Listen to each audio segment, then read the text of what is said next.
ಮಾಫಿ ಸಾಕ್ಷಿ tension ಇದೀಗ ಶುರುವಾಗಿದೆ. ದರ್ಶನ್ಗೆ ಮತ್ತೊಂದು ಕಂಟಕ ಎದುರಾಗಿದೆ. ದಂಗಾದಂತ ಆರೋಪಿಗಳು ಪ್ರದೋಷ್ ನಡೆ ಕಂಡು ಆರೋಪಿಗಳೇ ಫುಲ್ ಶಾಕ್ ಆಗಿದ್ದಾರೆ.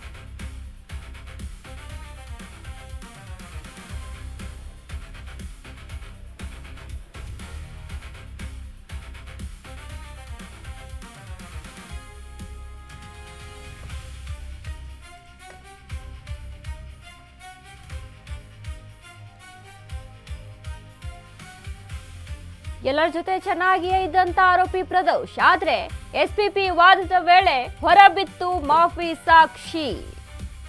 ಮಾಫಿ ಸಾಕ್ಷಿ ಸುದ್ದಿ ಕೇಳಿ ಆರೋಪಿಗಳಿಗೆ ಬಿಗ್ ಶಾಕ್ ಎದುರಾಗಿದೆ.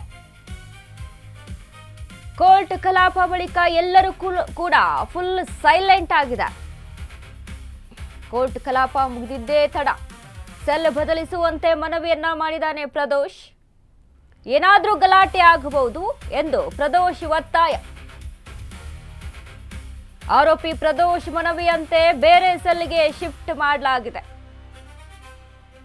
ಜೊತೆಯಲ್ಲಿ ಇದ್ದರೆ ಜಗಳ ಮಾಡಿಕೊಳ್ಳಬಹುದು ಅಂತ ಬೇರೆಡೆ ರವಾನೆ. ಪ್ರದೋಷ್ ಇರೋ ಬ್ಯಾರಕ್ ಬಳಿಯೂ ಕೂಡ ಪೊಲೀಸ್ ಭದ್ರತೆ. ಇನ್ನು ಅದರ ಜೊತೆಗೆ ದರ್ಶನ್ ಬ್ಯಾರಕ್ ಬಳಿಯೂ ಕೂಡ ಹೆಚ್ಚಾದ ಪೊಲೀಸ್ ಭದ್ರತೆ. ದಂಗಾದ ಆರೋಪಿಗಳು ಪ್ರದೋಷ್ ನಡೆ ಕಂಡು ಆರೋಪಿಗಳೇ ಫುಲ್ ಶಾಕ್ ಆಗಿದ್ದಾರೆ. ಇದೇನಪ್ಪ ಸಡನ್ ಅಂತ ಈ ರೀತಿಯಾಗಿ ಚೇಂಜಸ್, ಚೆನ್ನಾಗೇ ಇದ್ದ, ಮಾತಾಡ್ಕೊಂಡೇ ಇದ್ದ, ಬಟ್ ಒಳಗೆ ಈ ರೀತಿಯಾಗಿ ಪಿತೂರಿ ಮಾಡ್ಬಿಟ್ಟಿದಾನ ಅಂತ. ಕೋರ್ಟ್ಗೆ ಬರುವವರೆಗೂ ನಗು ನಗುತ್ತಲೇ ಬಂದಂತ ಆರೋಪಿಗಳು, ಎಲ್ಲರ ಜೊತೆ ಚೆನ್ನಾಗೇ ಇದ್ದ ಪ್ರದೋಷ್ ಆರೋಪಿ. ಆದ್ರೆ ಎಸ್ಪಿಪಿ ವಾದದ ವೇಳೆ ಆದಂತ ಘಟನೆಯನ್ನ ಕಂಡು ಎಲ್ಲರೂ ಕೂಡ ಶಾಕ್ ಆಗಿದ್ದಾರೆ. ದರ್ಶನ್ ಕೇಸ್ ವಿಚಾರಕ್ಕೆ ಸಂಬಂಧಪಟ್ಟಂತೆ ಒಂದೊಂದಲ್ಲ ಟ್ವಿಸ್ಟ್ಗಳು ಎದುರಾಗ್ತಾ ಇದೆ ನೋಡಿ. ಒಂದ್ ಕಡೆ ಕೋರ್ಟ್ ಏನ್ ಹೇಳಿತ್ತು, ಏನು ವಾದಗಳು ನಡೀತಾ ಇದೆ, ಏನು ಸಾಕ್ಷಿಗಳ ವಿಚಾರಣೆ ನಡೀತಾ ಇದೆ, ವಿಚಾರಣೆ ಮುಗಿಯುವವರೆಗೂ ಬೇಲ್ ಇಲ್ಲ ಅನ್ನುವಂತ ಶಾಕ್ ಅನ್ನ ಕೋರ್ಟ್ ದರ್ಶನ್ಗೆ ಕೊಡ್ತು. ಅದರ ಜೊತೆಯಲ್ಲೇ ಇದ್ದಂತ ಪ್ರದೋಷ್ ನಡೆ ಕಂಡು ರಾತ್ರಿ ಇಡೀ ನಿದ್ದೆ ಮಾಡದ ದರ್ಶನ್ ಏನಾಗ್ಬಿಡುತ್ತೋ, ಏನ್ ಹೇಳ್ಬಿಟ್ಟಿದಾನೋ, ಈ ರೀತಿಯಾಗಿ ಮಾಫಿ ಸಾಕ್ಷಿ ಇಲ್ಲಿ ಸಿಕ್ಕಿರುವಂತದ್ದು. ಪರಪ್ಪನ ಅಗ್ರಹಾರ ಜೈಲಿನಲ್ಲಿ ಆರೋಪಿ ದರ್ಶನ್ ವಿಲವಿಲ ಅಂತ ಒದ್ದಾಡ್ತಾ ಇದ್ದಾನೆ. 1 ತಿಂಗಳ ಹಿಂದೆ ಮಾಫಿ ಸಾಕ್ಷಿ ಆಗಲು ಪ್ಲಾನ್ ಮಾಡ್ಕೊಂಡಿದ್ದ ಅಂತ ಹೇಳಲಾಗಿದೆ. ರೇಣುಕಾಸ್ವಾಮಿ ಕೊಲೆ ಪ್ರಕರಣದಲ್ಲಿ ಟ್ವಿಸ್ಟ್ ಮೇಲೆ ಟ್ವಿಸ್ಟ್ ಎದುರಾಗ್ತಾ ಇದೆ ನೋಡಿ. ಎಲ್ಲರ ಜೊತೆಗೆ ಇದ್ದುಕೊಂಡೇ ಪ್ರದೋಷ್ ಮಾಸ್ಟರ್ ಪ್ಲಾನ್. ಜೊತೆಯಲ್ಲಿ ಇರೋರಿಗೆ ವಿಚಾರ ಗೊತ್ತಾಗದಂತೆ ಅಲರ್ಟ್ ಆಗಿದ್ದ ಆರೋಪಿ ಪ್ರದೋಷ್. ಜೊತೆಯಲ್ಲೇ ಇದ್ದರೂ ಆರೋಪಿಗಳಿಗೆ ಸಿಗಲಿಲ್ಲ ಒಂಚೂರು ಸುಳಿವು. ಜೊತೆಯಲ್ಲೇ ಇರ್ತಿದ್ದ, ಜೊತೆಯಲ್ಲೇ ಊಟ ಮಾಡ್ತಿದ್ದ, ಜೊತೆಯಲ್ಲೇ ಇದ್ಕೊಂಡು ಈ ರೀತಿಯಾಗಿ ನಮ್ಮ ಮಧ್ಯೆನೆ ಬೆನ್ನಿಗೆ ಚೂರಿ ಹಾಕುವಂತ ರೀತಿಯಲ್ಲಿ ಮಾಡ್ಬಿಟ್ಟಿದ್ದಾನೆ ಕೆಲಸ ಅನ್ನೋದು ಆ ಗ್ಯಾಂಗ್ನ ನಡೆ. ಸಡನ್ ಆಗಿ ಮಾಫಿ ಸಾಕ್ಷಿ ಅಂದಿದ್ದೇ ತಡ ಆರೋಪಿಗಳು ಫುಲ್ ಶಾಕ್ ಆಗ್ಬಿಟ್ಟಿದ್ದಾರೆ. ಈಗ ಕೆಟ್ಟದ ಮಾಡಿದಾನೋ ಒಳ್ಳೇದ್ ಮಾಡಿದಾನೋ ಜೊತೆಗಿದ್ಕೊಂಡೇ ಮಾಡಿದಾರೆ, ಜೊತೆಗಿದ್ಕೊಂಡೇ ಆಗಿರುವಂತ ಕೆಲಸ, ಜೊತೆಗಿದ್ಕೊಂಡೇ ಮತ್ತೆ ಮಾಫಿ ಸಾಕ್ಷಿ ಅಂತ ಇಲ್ಲಿ ಏನು ಪ್ರದೋಷಿನ ಈ ಒಂದು ಹೇಳಿಕೆ ಇದೆಯಲ್ಲ, ನಿಜಕ್ಕೂ ಕೂಡ ಅವರ ಗ್ಯಾಂಗ್ಗೆ ದೊಡ್ಡ ಮಟ್ಟದ ಶಾಕ್ ಅನ್ನ ತಂದುಕೊಟ್ಟಿದೆ ಅಂತ ಹೇಳ್ಬೋದು. ಯಾಕಂದ್ರೆ ಈಗಾಗಲೇ ರೇಣುಕಾಸ್ವಾಮಿ ಕೊಲೆ ಕೇಸ್ನಲ್ಲಿ ಸಿಕ್ಕಿರುವಂತ ಸಾಕ್ಷಿಗಳನ್ನ ನೋಡಿದಾಗ ಯಾವ ರೀತಿಯಾಗಿ ಕಠಿಣ ಶಿಕ್ಷೆ ಆಗಬಹುದೋ, ಇನ್ನು ಯಾವ ಮಟ್ಟಕ್ಕೆ ಹೋಗ್ಬೋದು, ಈಗಲೇ ಅಂತೂ ಹೊರಗಡೆ ಬರುವಂತ ರೀತಿಯಲ್ಲಿ ಕಾಣಿಸ್ತಾ ಇಲ್ಲ ಈ ಕೇಸನ್ನ ನೋಡಿದ್ರೆ ಅನ್ನುವಂಥದ್ದು ಇಲ್ಲಿ ಓಪನ್ ಸೀಕ್ರೆಟ್ ರೀತಿಯಲ್ಲಿ ಇದೆ. ಹಾಗಾಗಿ ಈಗ ಪ್ರದೋಷಿ ಮಾಫಿ ಸಾಕ್ಷಿ ವಿಚಾರಕ್ಕೆ ಸಂಬಂಧಪಟ್ಟಂತೆನೂ ಕೂಡ ದರ್ಶನ್ಗೆ ದೊಡ್ಡ ಕಂಟಕ ಎದುರಾಗಿರುವಂಥದ್ದು. ಈಗ ಜೊತೆ ಮಾಫಿ ಸಾಕ್ಷಿ ಅಂತ ಅಂದ್ರೆ ಏನು, ಎಲ್ಲರೂ ಸೇರ್ಕೊಂಡು ಒಂದು ಗ್ಯಾಂಗ್ ಏನ್ ಅಟ್ಯಾಕ್ ಮಾಡಿರುತ್ತೆ, ಅಲ್ಲಿ ಏನೇನಾಗಿದೆ, ಏನೇನಾಯ್ತು, ಏನೇನಿಲ್ಲ ಎಲ್ಲದರ ಬಗ್ಗೆ ಒಪ್ಪಿಕೊಳ್ಳುವಂಥದ್ದು.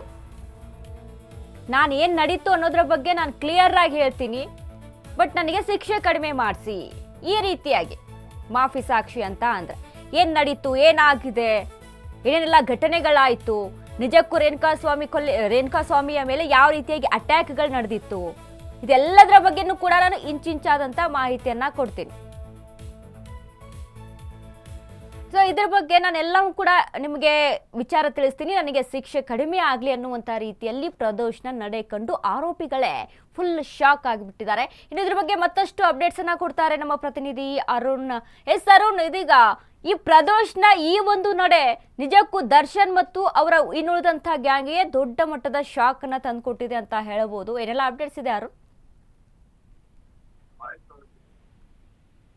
ವನಿತಾ, ಏನಂದ್ರೆ ಈಗಾಗಲೇ ಏನು ಪ್ರದೇಶ್ ಅವರ ನಡೆ ಕಂಡು ದರ್ಶನ್ ಗ್ಯಾಂಗ್ ಒಂದ್ ರೀತಿ ಶಾಕ್ ಆಗಿರುವಂತದ್ದು. ಯಾಕಂದ್ರೆ ಮೊನ್ನೆ ನಡೆದಂತಹ ಒಂದು ಅರ್ಜಿ ವಿಚಾರಣೆ ಸಂದರ್ಭದಲ್ಲಿ ಸಹ ಅವ್ರಿಗೆ ಅರ್ಜಿ ಹಾಕಿದ್ದಾರೆ ಅನ್ನೋದು ಸಹ ಒಂದು ಮಾಹಿತಿ ಇರಲಿಲ್ಲ. ನಿನ್ನೆ ಬೆಳಗ್ಗೆ ಬಂದ ಅರ್ಜಿ ವಿಚಾರಣೆ ಸಂದರ್ಭದಲ್ಲಿ ಅಡ್ವೊಕೇಟ್ ಪ್ರಸನ್ನ ಕುಮಾರ್ ಅವರು ವಾದ ಮಾಡುವಂತ ಸಂದರ್ಭದಲ್ಲಿ ಅವರ ಗಮನಕ್ಕೆ ಬಂದಿರುವಂತದ್ದು. ಆಗಾಗ ಕೂಡಲೇ ಈಗಾಗಲೇ ಏನು ಈ ರೀತಿಯ ಒಂದು ಪ್ರದೋಷನ ನಡೆ ಕಂಡು ಸಹ ಕೈದಿಗಳು ಸಹ ಒಂದು ರೀತಿ ಶಾಕ್ ಆಗಿರುವಂತದ್ದು. ಅದರಲ್ಲೂ ಸಹ ಪ್ರಮುಖವಾಗಿ ದರ್ಶನ್ ಅವರಿಗೆ ಇದರಿಂದ ಒಂದು ಸಾಕಷ್ಟು ಬಿಗಿ, ಈ ಒಂದು ಪ್ರಕರಣ ಮತ್ತಷ್ಟು ಬಿಗಿಯಾಗಿದೆ ಅಂತಾನೆ ಹೇಳ್ಬೋದು. ಯಾಕಂದ್ರೆ ದರ್ಶನ್ ಅವರು ಏನೆಲ್ಲ ಮಾಡಿದ್ರು ಅನ್ನೋದ್ರ ಬಗ್ಗೆ ಪ್ರದೋಷ್ಗೆ ಇಂಚಿಂಚು ಮಾಹಿತಿ ಗೊತ್ತಾಗಿರುವಂತದ್ದು.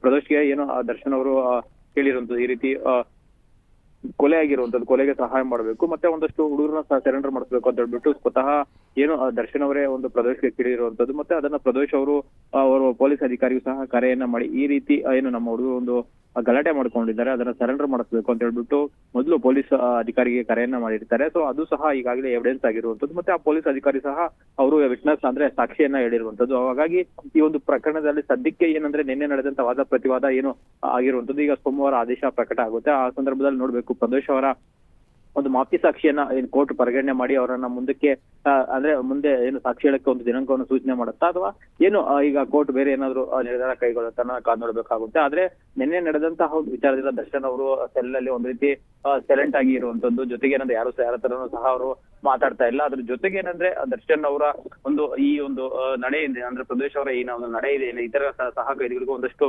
ಕಂಟಕ ಆಗಿರೋದ್ರ ಜೊತೆಗೆ ದರ್ಶನ್ ಮತ್ತೆ ಪವಿತ್ರ ಗೌಡಗಂತೂ ಇದು ಒಂದ್ ರೀತಿ ಏನು ಮಾರಕ ಅಂತಾನೆ ಹೇಳ್ಬೋದು. ಯಾಕಂದ್ರೆ ಅವ್ರು ಏನೆಲ್ಲ ಕೃತ್ಯದ ದಿನ ಏನು ಮಾಡಿದ್ರು, ಕೃತ್ಯದ ನಮ್ಮ ಮುನ್ನ ಏನೆಲ್ಲ ಮಾಡಿದ್ರು, ನಂತರ ಕೊಲೆ ಆದ ನಂತರ ಏನೆಲ್ಲ ಮಾಡಿದ್ರು ಅನ್ನೋದ್ರ ಬಗ್ಗೆ ಸಂಪೂರ್ಣವಾದ ಮಾಹಿತಿ ಇರುವಂತದ್ದು ಪ್ರದೇಶಕ್ಕೆ ಮಾತ್ರ. ಈ ಪ್ರದೇಶ ಈಗ ಒಂದ್ ರೀತಿ ಇಂಪ್ಯಾಕ್ಟ್ ಪ್ಲೇಯರ್ ಅಂತಾನೆ ಹೇಳ್ಬೋದು. ಯಾಕಂದ್ರೆ ಎಲ್ಲಾ ಮಾಹಿತಿನೂ ಸಹ ಪ್ರದೇಶಕ್ಕೆ ಗೊತ್ತಿರುವಂತದ್ದು. ಅಂದ್ರೆ A1 ನಿಂದ A17 ಆರೋಪಿಗಳು ಯಾರೆಲ್ಲ ಇದ್ದಾರೆ, ಸೊ ಅವರೆಲ್ಲ ಏನೆಲ್ಲ ಮಾಡಿದ್ರು ಅನ್ನೋ ಮಾಹಿತಿ ಸಂಪೂರ್ಣವಾಗಿ ಪ್ರದೋಷ್ ಹತ್ರ ಇರುವಂತದ್ದು. ಹಾಗಾಗಿ ಪ್ರಾಸಿಕ್ಯೂಷನ್ ಸಹ ಪ್ರದೋಷ್ ಏನಾದ್ರು ಪ್ರಾಸಿಕ್ಯೂಷನ್ ಪರವಾಗಿ ಏನಾದ್ರು ಸಾಕ್ಷಿ ಆದ್ರೆ ಈ ಕೇಸ್ಗೆ ಮತ್ತಷ್ಟು ಸ್ಟ್ರಾಂಗ್ ಆಗುತ್ತೆ. ಮತ್ತೆ ಆರೋಪಿಗಳಿಗೂ ಸಹ ಇದೊಂದ್ ರೀತಿ ಎಲ್ಲ ಒಂದ್ ರೀತಿ ಬಿಗಿಯಾಗಿ ಹೋಗುತ್ತೆ ಅನ್ನೋದನ್ನ ಪ್ರಾಸಿಕ್ಯೂಷನ್ ಸಹ ಮನೆಗಂಡು ಅದಕ್ಕೆ ಒಮ್ಮತ ಸೂಚಿಸಿರುವಂತದ್ದು. ವನಿತಾ, ಥ್ಯಾಂಕ್ ಯು ಅರುಣ್ ನಿಮ್ಮೆಲ್ಲ ಅಪ್ಡೇಟ್ಸ್ಗೆ.